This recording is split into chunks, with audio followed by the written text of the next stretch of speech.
Welcome. Oh, Welcome back. We're all so we're excited. so excited. We all want to miss her. Roz, take it away. We've got Lori Harder. She's my friend. She's the best-selling author of A Tribe Called Bliss, and she's here today to talk to us a little bit about the book and about her life. How are you? I'm so good. I'm so excited to be back here So with the excited to have book. you. I know. Best-selling book at that. Yeah, I feel like before when I came back, I was like, I have this book. I don't know if it's ever going to get done. How do you feel? It's done, and it's gorgeous. Oh, thank you so much. I feel awesome. I feel, the thing is though, you work so hard on a book and then you're just in the beginning because you go from author to now marketer of your book. It's so true. So right? I'm in marketing. Right, and just to give a little bit more background, because we all wanted to introduce you. So Lori Harder is a best-selling author, obviously, and she is a creator of Earn Your Happy podcast. I think you have how many, like 7 million downloads now? I mean, hello. She's TED speaker. You've done TED Talk, and you're the creator of the Bliss Project and founder of Start Your Tribe Now. So incredible, amazing, extraordinary boss babe for sure. Thank you. It's like overwhelming to even hear that. Which was harder, TEDx, Yeah, right. book, cover model? Which is the hardest, do you think, or most intimidating for you? I mean, cover model took years, so Yeah. that's just like a journey in and of itself because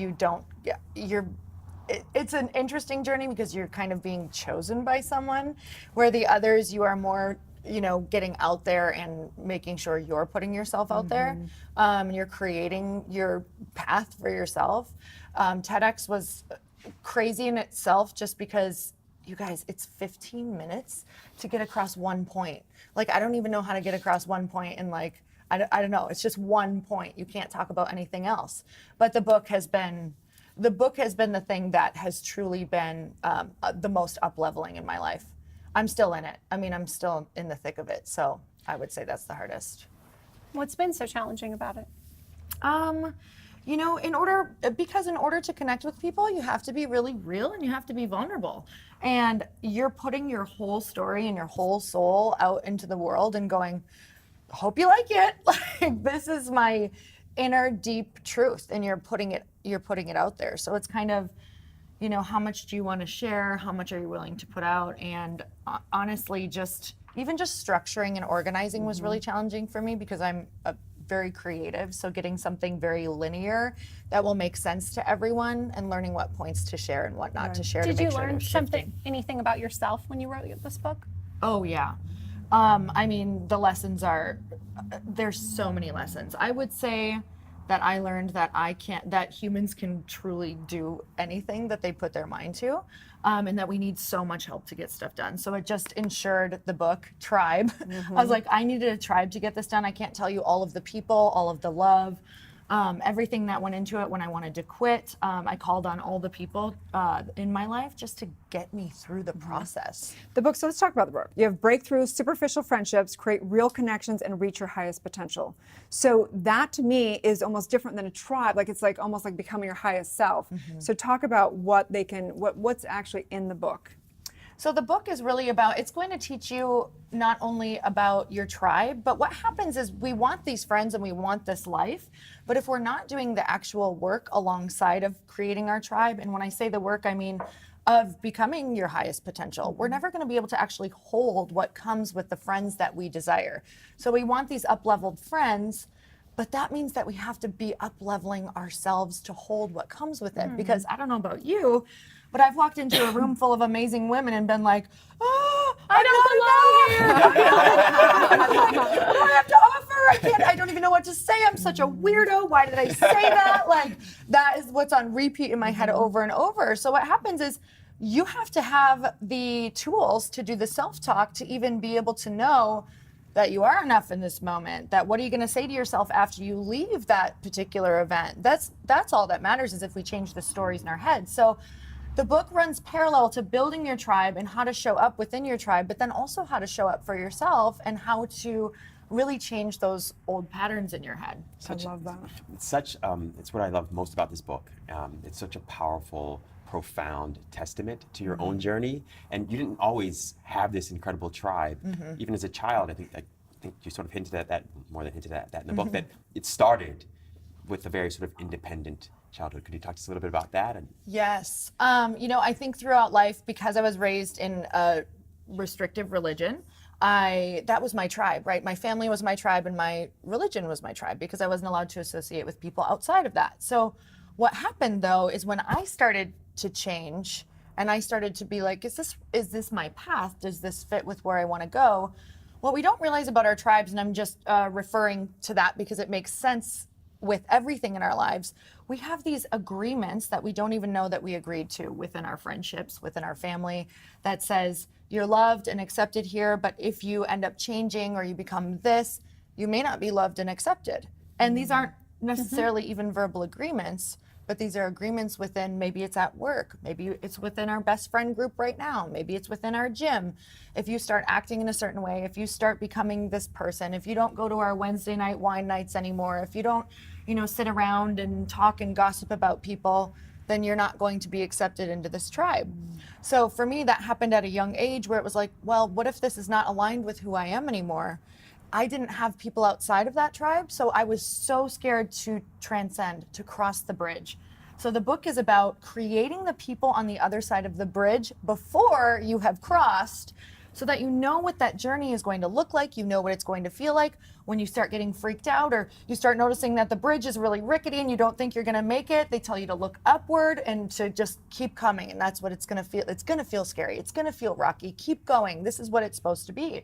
So if we don't have that, we're always going to go back to the thing that's half filling us. I do think that our tribe, our community really develops us. I mean, it's Yes. easy to stay, it's hard, it's challenging enough to like stay and have your life work just with you and a small, whatever, a few friends or whatever, and you're doing your individual work, whatever.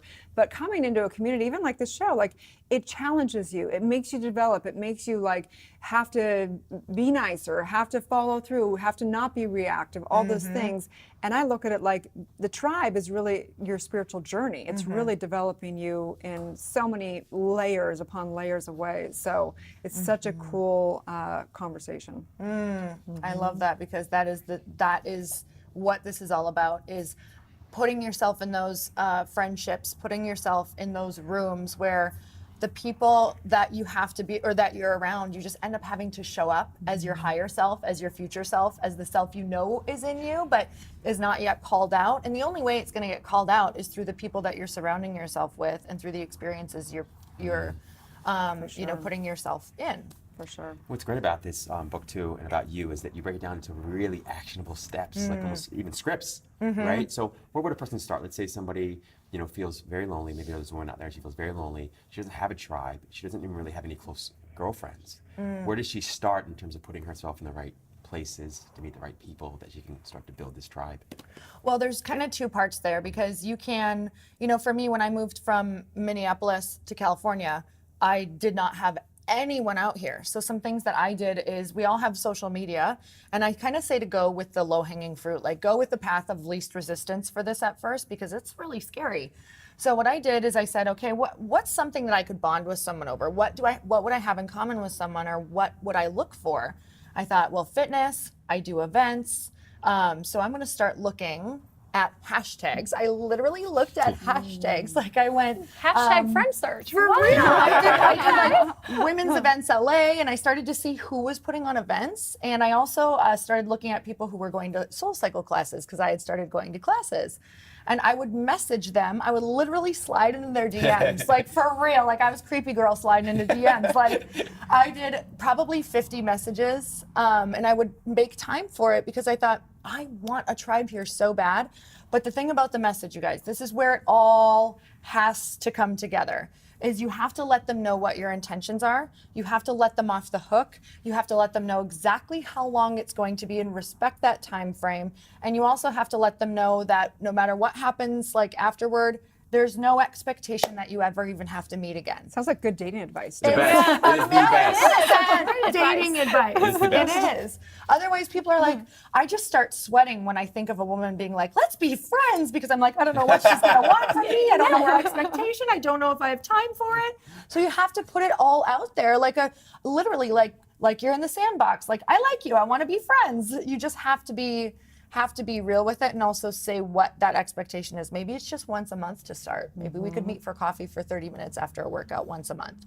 And we do that, like, here at Good Morning LaLa Land, we've had like over 200 guests. There's extraordinary people. It's like there's no way that we can keep these one-on-one relationships. Right. So we're like creating events. We're going to be doing monthly. Because how do you do? So how do you, out of, I mean, thousands and thousands of people. How do you stay connected? Well, I have events, but also. But are they monthly? Are they like how do people get involved with them? So my event, the Bliss Project, is once a year.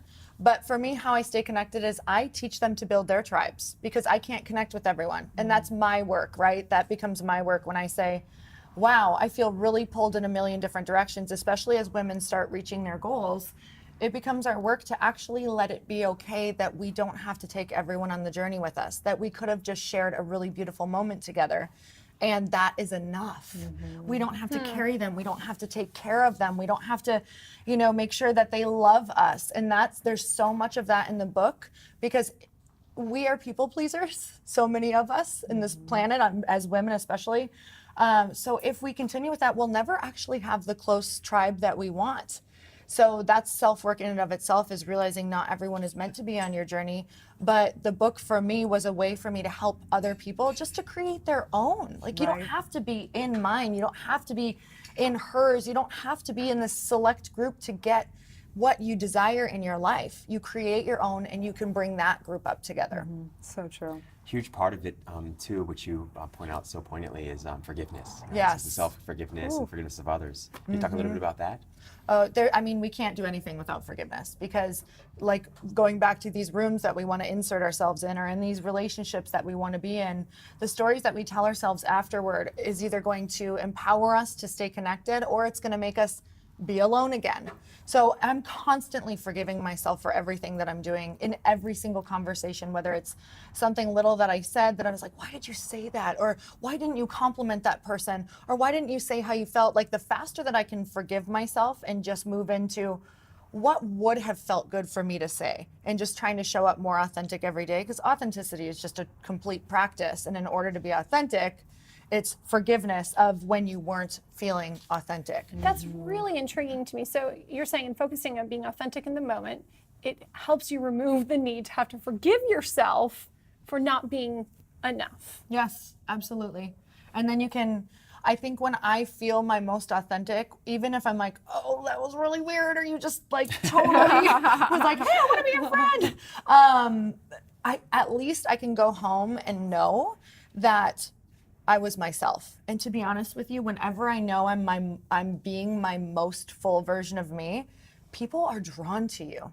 You're like a magnet. Oh yeah, you can't turn it off. Yeah, absolutely. And then sometimes what can happen is you feel too much of a magnet. So the story can be, was I too much? Was I did I show up too much in the room? Are women going to be turned off because of that? And then that's the forgiveness as well, that was I too authentic? Should I have just been in the corner and downplayed who I am or what I really feel like? So forgiveness around that as well, but I'd rather be forgiving that than, what I used Isn't to that be. interesting though, that we still feel prompted to have to forgive ourselves for being the best version of ourselves, Yes, for showing up too much. Yeah. And it's so important that we do that because that's when we become walking permission for other women. Is they feel it. We need to see these models of what it actually looks like to be a full version of ourselves in a very loving way. Because if I don't see that, if I don't see other women showing up fully them, then of course I'm going to continue hiding. So I want to be in that room with the women who are just big and bold in themselves and showing up exactly how they feel that day. Wow, it's so powerful. And that comes through beautifully in your relationship with Chris, with your husband. There's a story, actually, Chris and I were going to hang out one weekend, and we both got caught up in stuff, but it was my responsibility to get back to him, and I didn't get back to him right away. And I remember seeing him on Monday morning at the gym and being like, Chris, dude, I am so sorry. I totally meant to hang out. I promise. I meant to get back to you. And he said, Rob, I don't make up stories about why you didn't get back right away or not. And I was like, oh my God, I literally said that same thing to people, and I meant it, and I felt it. Because he's so self-accepting, and that's something that you both have in such in spades. You're self-loving and you. self-accepting, and allows other people to show up and be self-accepting and other accepting. So thank you for doing that for us. Thank For you. sure. Absolutely. We're excited to have him on the show too. Oh Right? yeah, he's excited to come on. So excited. So building our tribe, we're so excited to read it and follow this journey, and because we're building our tribe here, Yeah. and it's it's been a beautiful journey for all of us, and to build a community around Good Morning LaLa, it's been so fulfilling, incredibly fulfilling. If there was one final takeaway that you had for the book, and I know it's people need to read the book to get them all, but if there was one big takeaway for you, what would be the greatest takeaway be that you wanted people to remember from the book? That no matter what you feel like or no matter how lonely you are, that there's a way to create this dream tribe that you've been thinking of, and that we are not meant to do it alone. So if you're feeling stuck in any area of your life or lonely in any area of your life, there's a way to support yourself. You just need the tools to do it. Drop the mic. Okay, so mic drop. Nicely said, beautifully said. So we're gonna take a little break and bring Natalie back discussing what boss babes are doing on a day like this in La La Land. So stay tuned, you guys. We'll be right back.